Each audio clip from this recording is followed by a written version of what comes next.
Okay, well, moving on to another zombie movie. No, I'm just kidding. Okay, so next up we've got Strip to Kill.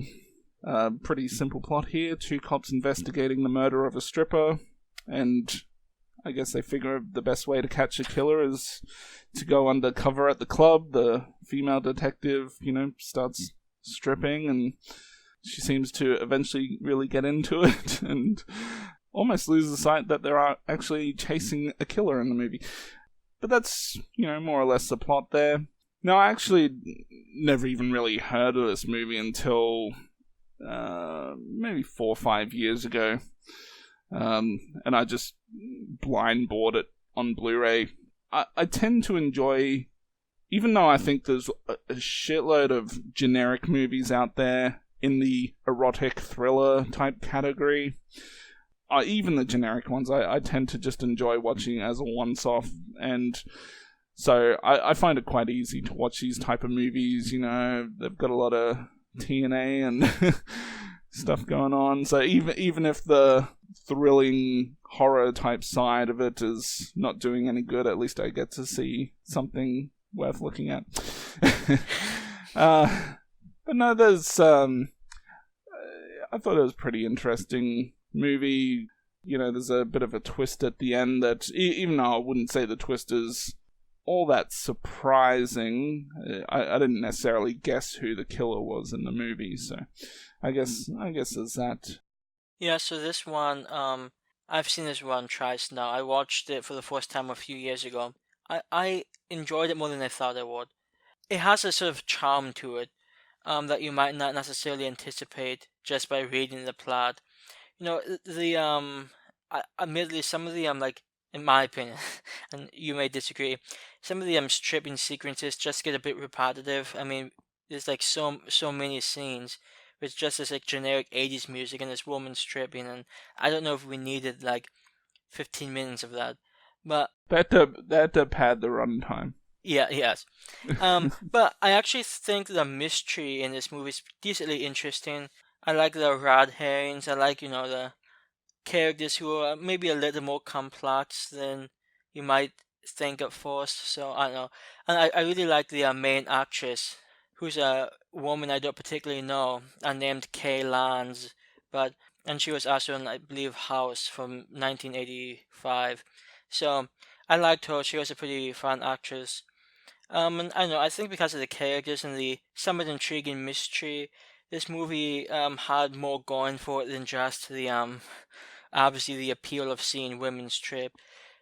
To be fair, there were some attractive women here, but that's not necessarily the main point of the movie when I watch it.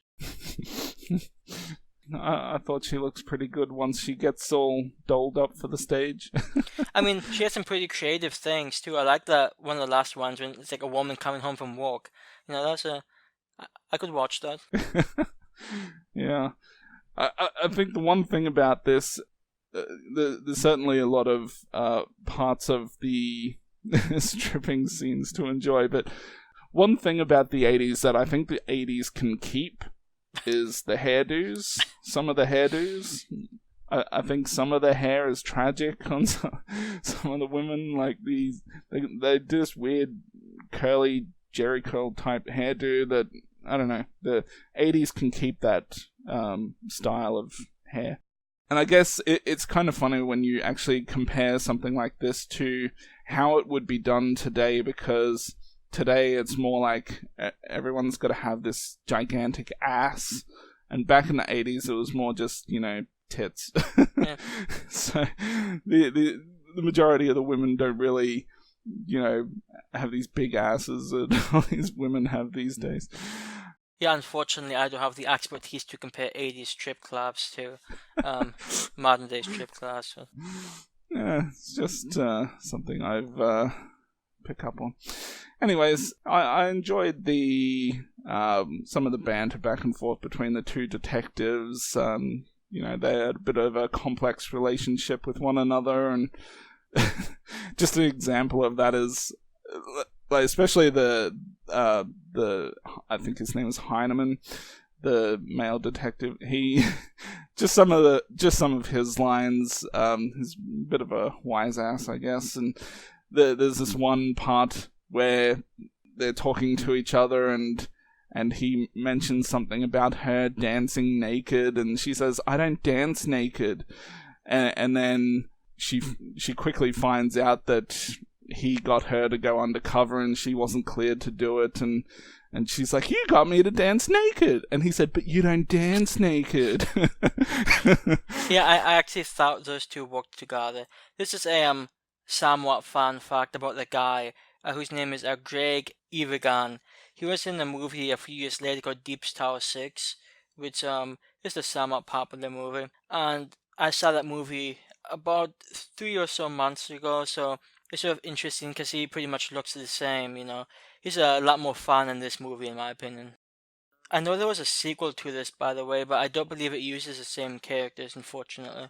No, from my memory, it's just completely new characters, and it's not as good as the first one, from what I can remember. But the second one does have a really... I like the poster art, or the DVD art. I'm not sure what it was.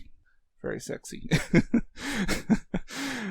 But I guess another thing to point out is I think this was the first movie directed by Kat Shea. I think she also directed Carrie too. She did, yes. Yeah. So, you know, just... I mean, you could tell it's a pretty... I don't want to say amateurish, but it's certainly not the most professional looking production ever. But I thought, you know, the way she filmed this movie was pretty interesting and worked out pretty well. Yeah, and though there weren't that many kills to speak about, you know, for a slasher movie, this is very, very light. But there were some, you know, enjoyable ones. I sort of like the woman at the beginning being doused in gasoline and lit on fire. That's a certain brutality to it. And of course the woman who's garroted and then dragged under a truck for God knows how long. Yeah. I wish the movie had a bit more of those than they did. You know, maybe instead of like the 15th stripping scene, they could have had another kill. You know, I would have been okay with that. Yeah, it's pretty light on kills. So, but I think there's a lot of interesting characters and conversations throughout the movie that help keep your interest throughout. Yeah, so, I mean, I enjoy a lot of erotically charged thrillers and horrors, and, you know, there's a lot of stripping scenes in here to, you know, keep us going between all the different murders and thrilling things that happen during this movie. I give it a 8 out of 10. I really enjoy it, and I like to give this one a watch every few years. I think I've watched it maybe 3 or 4 times now, and every couple of years, yeah, I'll throw it on and have a good time with it. I'm sure you do. I don't. I watched it last night without any pants, by the way. I know when I watched this, I did have pants on, so not to disappoint any listeners. They did not stay on for long, but this movie, I like it a lot more than I feel like I should, because, like I said, it's so light on actual kills, but it still has a lot of charm to it. I think what really makes it work is the characters. I like both of the main detectives, even though the guy is a bit aggressive for my taste, but he's still okay. And you know, I like the woman detective quite a bit. I really think the mystery in this movie is what kept me most engaged, believe it or not. So, I don't know, I really enjoyed this one, and I think I enjoyed it more this time than when I first saw it. So I'm going to give this one a 7.5, and I'm also going to round this up to an 8 out of 10. Yeah. Probably one of the highest rated movies we've done. And just another thing that I wanted to mention. Now, I mean, this might be a spoiler, so it may be good that I've left this right to the end, because I'm not sure how I can kind of talk about this without really spoiling it. So if you don't want this movie spoiled, go stop watching the video now and just go watch it. But the killer in the movie, on IMDb, it says this person is a woman. No. So it's the only movie this person's been in, but I'm sure it's a guy, Okay, right? it looked like a guy. Yeah, I don't know. It looked like a guy, but it very could possibly be like a trans guy or something. So they maybe look more. I don't know.